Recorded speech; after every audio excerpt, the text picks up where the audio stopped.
viral sana kwenye mitandao ya kijamii na inahusiana na msanii wa muziki kutoka nyumbani Tanzania na mzungumzia Diamond Platnumz ambaye ameweza kufikisha zaidi ya subscribers milioni 10 katika mtandao wa YouTube, na hii anakuwa kwa upande wa Afrika kuweza kufikisha idadi hiyo ya namba kubwa katika mtandao wa YouTube. So msanii wa muziki Afrika Diamond Platnumz ameweka historia ya kuwa msanii wa kwanza kutoka Afrika bana ukanda wa jangwa la Sahara kufikisha subscribers milioni 10 kwa upande wa YouTube.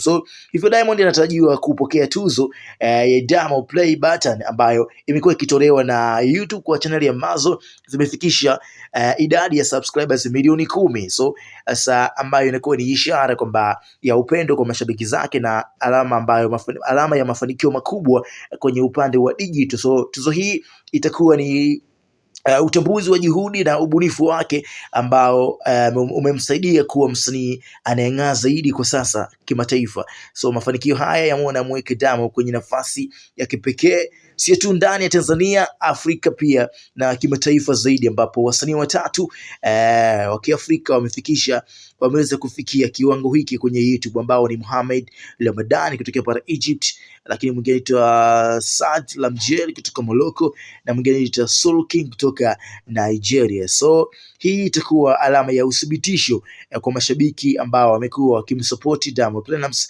ndani ya miaka 15 kwenye muziki wake ambao amekuwa akiufanya. Sasa Diamond Platnumz anakuwa kinara bana wa kufikisha idadi hiyo katika upande wa YouTube katika jangwa la Sahara, lakini pia kwa kipindi kirefu amekuwa akiongoza watazamaji wengi YouTube kwa Afrika Mashariki, Kati na kiujumla. So ukipita kwenye chati hapa unaweza kuona msanii ambaye of course anashika nafasi hiyo Diamond Platnumz, ambaye anafuatiwa na Rayvanny kwa upande wa Afrika, then inafuatiwa na Burna Boy mwenye subscribers milioni 5.3, lakini Rayvanny na milioni 5.6. Wa nne ni Harmonize mwenye milioni 5 kamili.